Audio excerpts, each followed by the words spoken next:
진짜 공부를 잘하는 최상위권 친구들에게는 꼭 보이는 게 수업 시간에 이렇게 막 선생님이 말씀하시는 거를 뚫어지게 쳐다보고 있어요. 알고 있는 거 하고 넘어가다가 몰랐던 게 나왔다. 네.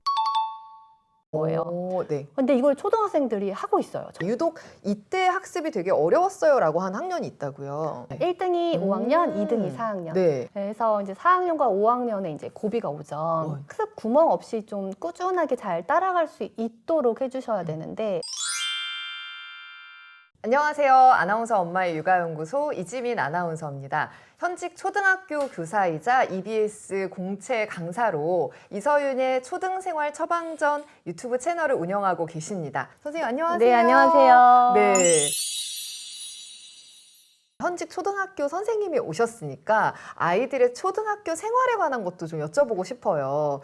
일단은 그 선생님이 봐도 정말 어떻게 쟤는 저렇게 잘 자랐을까? 초등학교 선생님들도 탐낼 만한 아이들, 그런 부모님들은 좀 어떤 공통점이 있는지. 다 일반화할 수는 없겠지만 일단 첫 번째는 담임교사를 신뢰를 해주셨어요. 그러니까 그 신뢰라는 거를 어떻게 느끼냐면 침묵으로 느끼거든요. 학교에 막 이렇게 연락을 많이 하시기보다는 잘 하겠지. 그리고 담임 선생님이 좋은 의도로 이렇게 하시겠지 하면서 좀 지지를 해주신다라는 느낌을 네. 강하게 받습니다. 네. 그래서 일단은 그렇게 된다면은 아이들 앞에서도 담임 선생님에 대해서 당연히 좋게 말씀을 하셨을 것이고 그리고 아이도 그러다 보면은 선생님을 더 따르고 잘해보려고 하지 않았을까라는 네. 생각을 했고요. 그 다음에 두 번째는 그렇게 조용히 계시다가 네. 정말 감사한 순간에 감사 인사를 해주세요. 아, 선생님, 이런 거 정말 감사하다. 그러니까 네. 어떤 어플 같은 거에도 감사 인사를 한다던가 아니면은 1년이 끝났을 때 이러이러한 점 감사했다. 이렇게 말씀을 해주셨더라고요. 그것이 꼭 감사 인사에 초점이 맞췄다기보다는 긍정적인 분이 아니실까라는 생각을 했어요. 네, 그래서 이런 작은 것들에 감사함을 느끼면서 이 아이하고도 그런 긍정적인 관계를 맺지 않았을까라는 생각을 해봤고요. 네.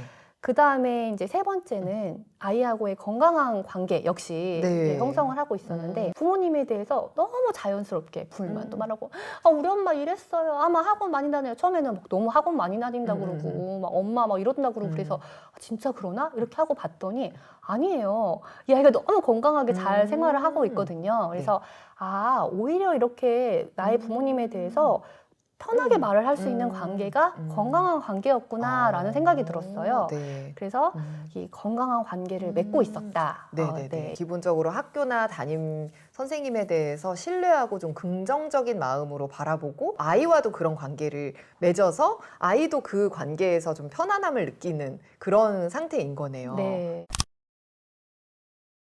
특히나 성적이 뛰어난 아이들, 학습 태도가 너무 뛰어난 아이들은 또 어떤 공통점이 있나요? 진짜 공부를 잘하는 최상위권 친구들에게는 꼭 보이는 게 그런 습관이거든요. 네, 뭔가요? 수업 시간에 이렇게 막 선생님이 말씀하시는 거를 뚫어지게 쳐다보고 있어요. 눈 반짝반짝 하다가 탁 이렇게 해요.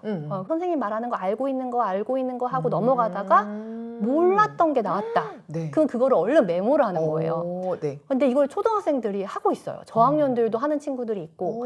네. 근데 고학년이 됐다고 해서 다 하는 게 아니라 한 반에 진짜 한두 명 친구들이 그렇게 하거든요. 모르는 부분만. 네, 그거는 할 수 있다라는 것도 여러 가지 의미가 들어있는데 이 친구들이 너무 학원을 많이 다녀가지고 학습 소진이 일어났다라고 하면은 이런 집중력을 발휘하지 못해요. 차분하게 선생님이 하시는 말씀을 듣고 있다가 내가 몰랐던 부분을 캐치해서 적는다라는 것은 학습 소진이 일어나고 있지 않다.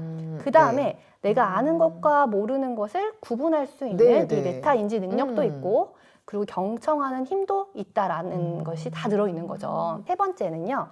이제 공부에 대한 긍정적인 태도인데 이게 공부 정서하고도 관련이 있죠. 그러네요. 네, 근데 이거는 내가 해봤는데 됐다라는 그런 성공 경험이 있어야 되잖아요. 근데 이걸 가정에서는 어떤 걸 도와주셨어야 되냐면은 반복 경험이에요. 학교에서 한번 공부를 했어요. 근데 그걸 집에서 연습을 해야 익숙해질 수밖에 없거든요. 근데 이걸 반복할 수 있도록 도와주셨으면은 할 수 있구나라는 생각이 들면서 이제 학습 구멍 없이 공부에 대해서 긍정적으로 생각을 하고 참여를 할 수 있다라는 거고요. 그 다음에 이제 제가 말씀을 드리는 게 공부를 잘하는 친구들의 필통은 정말 다 준비물이 잘 갖춰져 있다. 예상하지 못했던 필통까지. 그러니까 자기 거를 기본적으로 알아서 잘 챙기는 아이들이 맞아요. 당연히 수업 시간에도 집중하고 자기 일을 제대로 할 수 있는 거겠죠. 네. 선생님이 얘기해 주신 부분 중에서 초등학교 6학년 아이들이 말하는 게 유독 이때 학습이 되게 어려웠어요 라고 한 학년이 있다고요. 많은 학생들이 4학년을 꼽고요. 4학년이요. 네. 그 다음에 제일 많은 학생들이 5학년을 꼽아요. 그러니까 네. 1등이 5학년, 2등이 4학년. 네. 그리고 그거는 정말 맞아요. 어. 4학년의 교육 과정에서 좀 어려워지고 네. 5학년에서 확 어려워지거든요. 그래요? 네. 그래서 이제 4학년과 5학년에 이제 고비가 오죠. 학습 구멍 없이 좀 꾸준하게 잘 따라갈 수 있도록 해주셔야 되는데 학원을 보내시든 아니면 엄마표를 집에 하시든 우리 아이의 학습을 계속 점검은 하셔야 돼요. 얘가 제대로 하고 있나? 그러니까 지금 어느 정도 하고 있는데 문제 풀어보라고 했을 때 제대로 잘 하고 있나? 매번 엄마가 다 검사를 할 수는 없어요. 근데 네. 뭐 한 달에 한 번이라도 우리 아이가 책을 읽고 있는 거 같이 읽어보면서 이야기라도 한번 해보시고 교과서 놔두고 다니잖아요, 요즘에. 네네. 뭐 한 달에 한 번 정도 야, 수학 교과서 한번 구경 한번 해보자 해가지고 교과서에 낙서는 없는지 제대로 풀려져 있는지 낙서하는 애들 진짜 계속 수업 시간 낙서하면서 선생님 말 안 듣고 있었다라는 그 방증이거든요. 네네. 예, 아이의 실력을 계속 점검하시면서 같이 계획을 세워가시는 게 필요합니다. 그러면은 이거는 4학년 되고 5학년 됐을 때 하는 게 아니라 그 전에 4학년과 5학년 과정을 따라갈 수 있을 만큼 학습 구멍이 없이 잘 학교 생활을 하고 있는지 점검을 해봐야 되는 거죠? 네, 그래서 그렇게 매년 하다 보면은 4학년, 5학년 때도 무난하게 잘 넘어갈 수 있을 거예요. 네. 학교도 어떻게 보면 사회생활이잖아요. 그래서 이 아이들 간의 관계에 대해서도 궁금한 게 많은데 예를 들어서 남들이 놀리는 거에 유독 취약한 아이가 있잖아요. 네. 그런 아이들은 집에 와서 엄마한테 뭐 누가 나를 놀렸어, 누가 나를 괴롭혔어 얘기하기도 하고 아마 선생님한테 와서 이렇게 이야기하는 경우도 많을 것 같은데 이런 아이들한테는 좀 어떻게 말을 해줘야 되는 건지. 어떤 친구들은 그냥 놀리면 같이 놀리고 네. 그런가 보다 이렇게 예, 무시하고 그냥. 네, 넘어가고 하는데 그게 안 되고 계속 신경이 음. 쓰이고 속상하고 하는 친구들이 있잖아요. 근데 그게 나쁜 건 아니고 그 아이의 이제 특징이고 기질이잖아요. 저희 아들도 그런 면이 있는데 네. 이제 제가 항상 저 스스로 유념을 하려고 애를 쓰는 건 이제 이 아이가 그 말을 했을 때 너무 과도하게 반응을 하지 않는 거. 엄마가 네네. 그랬었어? 하고 너무 불안하게 반응을 하지 않고 네. 그렇다고 해서 그럴 수도 있지 뭐 이렇게 또 반응을 하지 않고 그런 것까지 신경 네, 써 이렇게 그래서 한다든지. 그냥 속상했구나 속상했어 이 정도로만 해도 이 친구들은 그랬었어 하고 그냥 내 감정이 인정받는 것 네네. 같고 하니까 넘어갈 수가 있거든요. 그리고 또 제가 해주는 말은 이제 너가 소중하고 아름다운 사람이라는 거는 이제 너가 너 스스로 정하는 건데 네 기분을 매번 친구한테 그 주도권을 넘겨주면은 그 마음의 주인은 누가 될까? 그러니까 네 마음의 주인은 누구야? 나지? 너가 기분이 좋고 안 좋고는 그러면 네가 결정하는 거야? 친구가 결정하는 거야? 나지? 친구가 놀렸을 때 그것에 내가 계속 기분 나빠하고 너무 매번 힘들어 할 것인지 아니면 그래 그럴 수도 있어 하고 넘어갈 것인지는 너가 결정을 해보는 건 어떨까? 아이를 키우면서 느끼는 것이 정말 이 말 한마디가 생각보다 큰 힘을 가지고 있다라는 것을 느끼게 되는 것 같아요. 너의 마음의 주인은 너 자신이야 라는 말이 너무 좋을 것 같아요. 저도 이제 아이를 키우면서 보니까 우리는 뭔가 임팩트 있는 한 방의 말로 아이가 되게 막 확 바뀌기를 바라는데 그게 아니라 어떤 말을 똑같이 반복을 해주면 그게 꼭 아이의 머리에 남는 것 같더라고요. 맞아요, 그래서 맞아요. 이런 말들을 반복해서 해주면 너무 효과가 좋을 것 같다는 생각이 들어요. 그런 일이 없으면 좋겠지만 학교에서 뭐 이렇게 맞고 오거나 아니면 누가 밀쳤거나 조금 그런 일을 당할 때가 있잖아요. 네. 그럴 때 이제 부모님들의 반응이 좀 나뉘는 것 같은데 너도 같이 때렸어야지. 너도 밀었어야지. 너도 같이 욕을 했어야지. 그렇지 않으면 걔가 너를 만만하게 생각해서 계속 너를 괴롭힐 거 아니야? 라고 이야기하시는 분들도 계시거든요. 네. 이런 부분은 어떤가요? 너도 때렸어야지. 네. 너도 같이 했었어야지. 라고 저도 말해봤거든요. 네. 나 그렇게 못해. 어. 라고 말하는 거예요. 네. 근데 자꾸 때렸어야지 하고 하면은 아, 나는 때리지도 못하는 못난이구나. 뭐 이런 생각을 또 하게 되는 거죠. 내가 못 때려서 얘가 계속 네. 때리나 봐라고 해서 내가 피해자인데 사실 또 내 잘못으로 인식하게 되는 말이기도 하네요. 네, 그래서 일단 첫 번째는 네. 이제 공감이 항상 없죠. 너도 때렸어야지 이게 아니라 아, 진짜 짜증 나겠다. 엄마 너무 속상해. 우리 이렇게 소중한 아들을 어디 지금 뭐 이렇게 하면서 공감을 해주시고, 그래서 너는 어떻게 했어? 근데 엄마가 생각을 하기에는 또 이런 방법도 있는데 나중에 친구들하고 그런 일이 있을 때 한번 활용해봐 정도로 말씀을 해주시는 거예요. 첫 번째는 무시하기. 그래서 네가 무시를 해버리면은 그게 그런가 하고 넘어가는 경우도 많이 있어. 그래서 그 친구가 놀리든 말든 그냥 신경을 안 쓰고 넘어가 버려. 이럴 수도 있어. 이제 두 번째는 친구가 뭐 놀리거나 너만 빠지라거나 하거나 했을 때 가만히 있지 않고 맞받아 치는 건데 너 빠져 그러면은 왜? 네가 대장이야? 그럼 여기 있는 애들 다 부하야? 이런 식으로 말하면서 그 친구한테 한마디 해줘야 돼. 걔가 놀리면서 그냥 너도 같이 놀리면서 맞받아치기를 해보는 거야. 이런 얘기도 해주면 애가 그래? 뭐 이렇게 하기도 해요. 그러니까 진짜 몰라서 반응을 못 할 때도 있거든요. 그 다음에 이제 도움 청하기도 이제 선생님한테 쉽게 말하면 이르는 거죠. 네. 이제 여기에서 우리가 또 생각을 해볼 거는 누가 때렸을 때 아이를 어떻게 하면은 보호하고 그거를 방어할까에만 좀 초점이 많이 맞춰져 있어요. 네. 네, 그러다 보니까 저도 너무 두려워서 아이한테 그런 이야기를 많이 했는데 네. 그러니까 저희 아이가 너무 많이 이른다 이런 피드백도 받았었거든요. 네. 네. 그래서 이 아이가 만만한 아이는 안 되더라도 따뜻한 아이는 될 수 있거든요. 마음이 아무리 여린 친구들이더라도 이 다른 친구들을 배려하면서 따뜻하게 대하면 이 친구들이 만만하게는 다 보지는 않아요. 그래서 너무 우리 아이가 막 호구가 되는 거 아니야? 네. 당하는 거 아니냐? 이런 거에 너무 두려움을 가지시기보다는 네. 우리 아이가 그런 성향이 아니면 따뜻한 아이 쪽으로 밀고 가는 거예요. 그래서 내 아이가 만만하진 않아도 따뜻하게 되려면은 친구들한테 너그럽게 배려하면서 따뜻하게 지내고 그 어느 선을 넘었을 때 그것에 나에 대한 방어를 하는 거죠. 근데 실제로 교실에서도 봤을 때 얼마 전에도 있었던 네. 일인데 덩치가 큰 얘가 네. 덩치 작은 얘를 자꾸 이제 이렇게 괴롭히는 거예요. 네네. 뭐 지우개 이렇게 탁 던지고 막 말로 약간 뭐라고 하고 그러더라고요. 근데 그게 선을 떠물랑 말랑하면서 괴롭히는 거예요. 네. 제가 막 뭐라고 하기에도 그렇고 약간 그런 예. 그래서 계속 그게 반복이 되고 있었는데 이제 이 덩치 작은 애가 갑자기 벌떡 일어나더니 가가지고 그 덩치 큰 애한테 하지 말라고 하면서 등짝을 한 대 탁 때리더라고요. 네.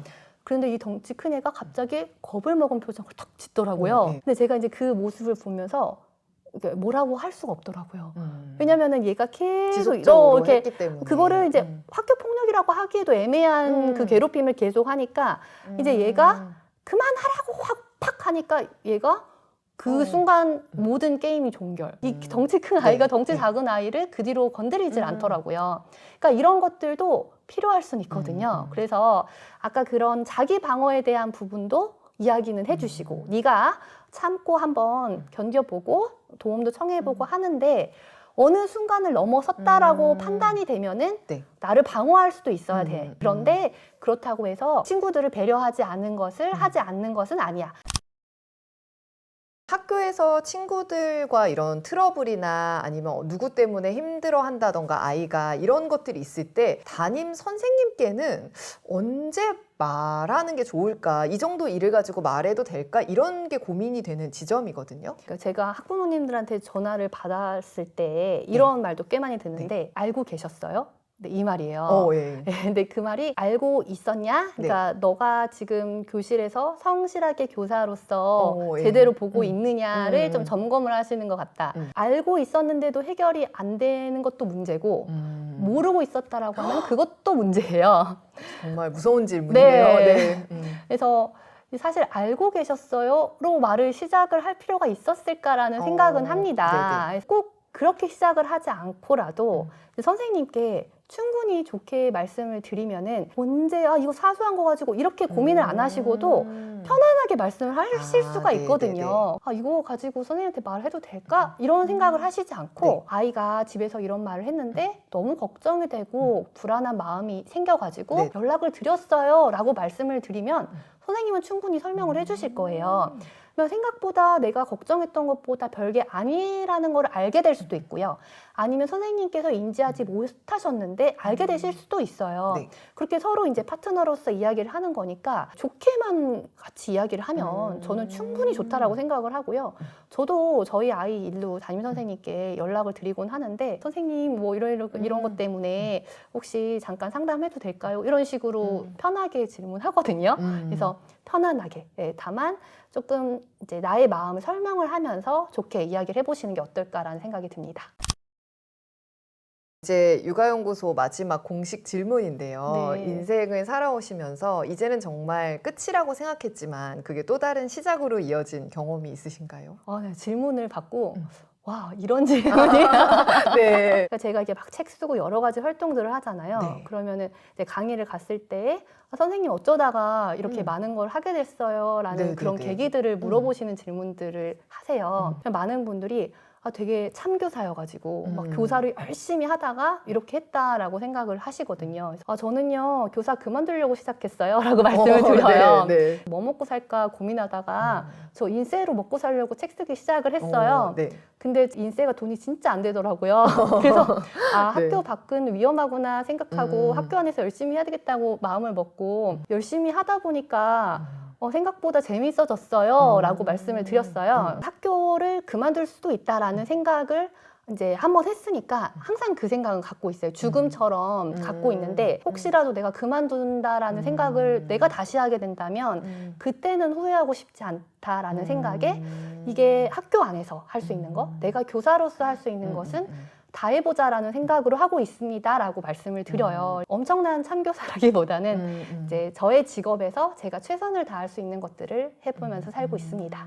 저는 이렇게 열심히 하시는 분들의 동기가 항상 궁금해요. 네. 왜냐하면 누구나 다 열심히 하고 싶지만 열심히 하는 게 얼마나 힘들어요. 그래서 열심히 하려다가도 포기하게 되는 경우가 너무 많은데 이제 보면서 두 아이를 기르시면서 초등학교 교사 생활을 하면서 EBS 강의를 하시면서 책을 정말 많이 쓰시면서 유튜브 방송을 운영하시면서 각종 채널에 나가시잖아요. 이건 진짜 상상할 수가 없고 말이 안 되는 상황이거든요. 그래서 뭐 때문에 그렇게 열심히 하실까 그런 부분들이 되게 궁금했는데 오늘 말씀하신 거 들으면서 뭔가 끝을 염두에 두는 사람이 지금의 이만큼의 열심을 바칠 수 있는 거구나. 뭐 이때를 정해놓고 끝내겠다 이런 게 네. 아니더라도 마지막을 생각하면서 지금을 오히려 최선을 다할 수 있는 그런 동기가 된다라는 생각이 들었어요. 네. 아무튼 같은 엄마로서 또 워킹맘으로서 존경스럽고 그렇습니다. 네, 감사합니다. 네. 네, 이서윤 선생님 모시고 또 초등 생활에 대해서 알아봤는데요. 이렇게 나와서 여러 가지 유용한 정보 나눠주신 선생님 다시 한번 감사드리고요. 또 다음번에 또 좋은 주제로 다시 만나 뵙기를 바라겠습니다. 네, 초대해 주셔서 감사합니다. 네, 고맙습니다. 네.